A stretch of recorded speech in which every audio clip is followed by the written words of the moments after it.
Hoyt's Bowhunting Whitetails is brought to you by Redneck Blinds, Code of Silence Apparel, Hunt Stand Pro Whitetail, Fuse Accessories, and Hoyt. Welcome to Hoyt's Bowhunting Whitetails. On today's episode I want to talk about shooting does. How many you should shoot, even where you should shoot them, which ones, what time of the season. Those are all factors that can have some impact on the long-term success of your property. I can hear geese and turkeys. Got quite a lot of nice background music here. But let's start with which ones to shoot. And there are a few studies out there that suggest that it can make a difference, a small difference. One of them I read suggested that the youngest does had the higher probability of producing buck fawns by a small percentage. The younger does tended to produce more buck fawns. And I haven't read other studies that would, agree with that or support that. It was by a well-known expert at the time. So there's that. There's also the studies that say if you shoot the youngest does and leave the older does, they do a better job of raising their fawns, and you get a higher number of fawns that make it through because they have more experience. They can keep their fawns out of danger better than the younger does. I guess those are the two main ones that really talk about which ones to shoot. And well, there's one other study too that really lends itself to this. When you have a doe that has two buck fawns, buck twins, it seems like it makes sense to let that deer go because maybe she'll keep doing that. But some of the studies I've read suggest that by shooting her, you are more likely to anchor those two bucks on your property. And that has to do with some of the dominance and some of the dispersal that takes place and the way that does, kick their fawns out of the herd, especially their buck fawns at age 1.5 years.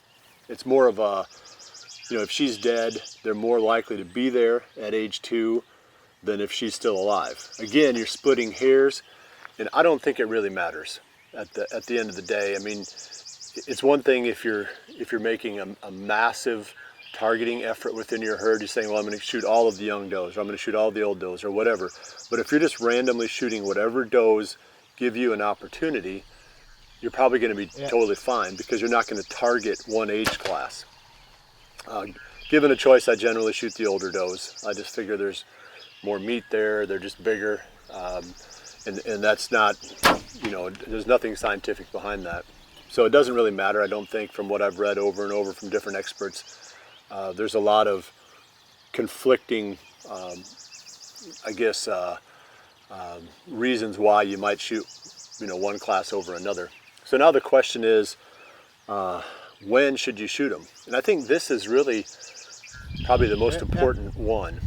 And obviously, if you've got an overpopulation problem where you have to bring your numbers down significantly, then you need to shoot them every opportunity that you get.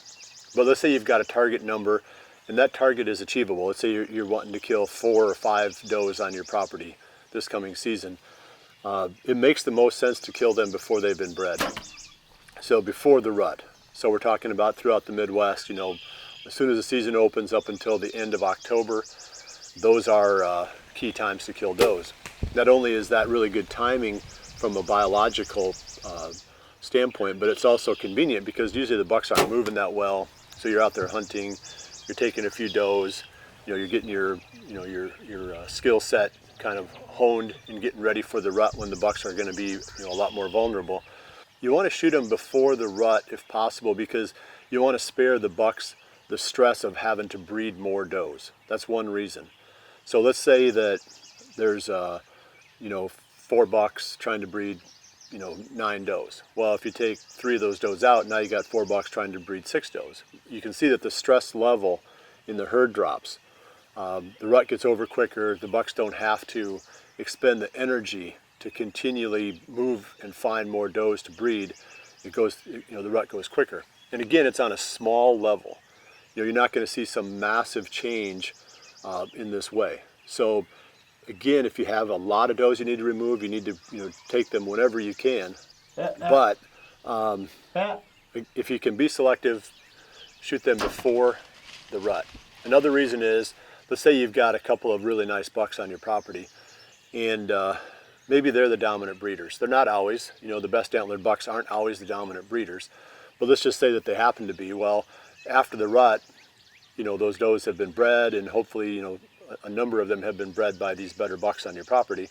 Well, if that's the case, then if the genetics do make a difference from generation to generation, which is still debatable, then those bucks have had a chance to breed more does. Those does have had a chance to carry those fawns and produce, the offspring of those genetically superior bucks.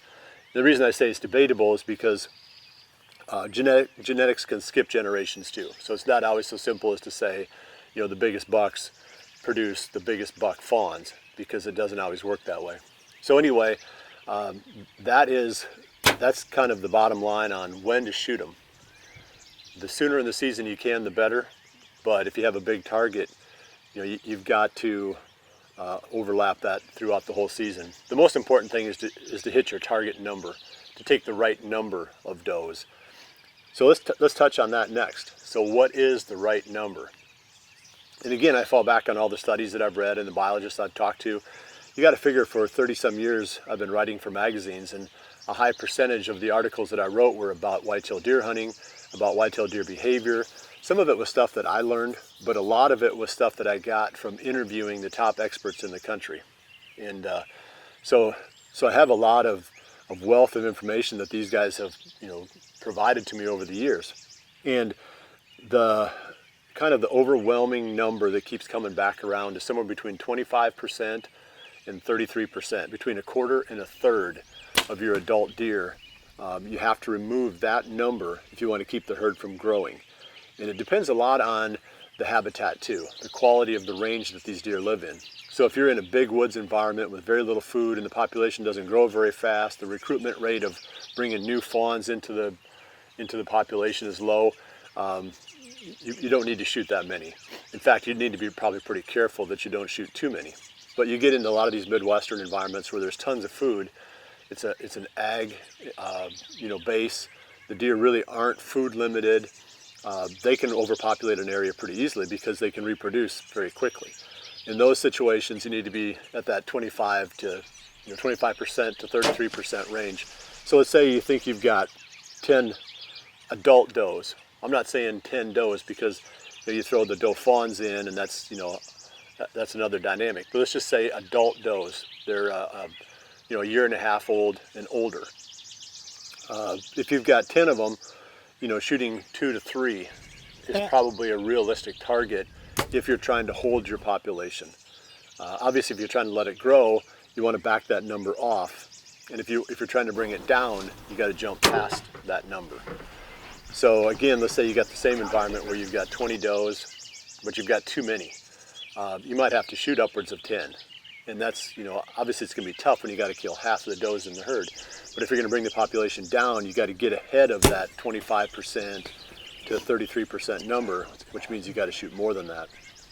Okay, now, final question. I think we talked about when, we've talked about how many, which ones. Let's talk about where. And I had a buddy that was a really hardcore deer manager. He had a really high quality property. He wouldn't shoot does in the parts of his property where there were bucks with big antlers. And he would let those go in the hopes that they were being bred by those bucks and carrying those genetics forward.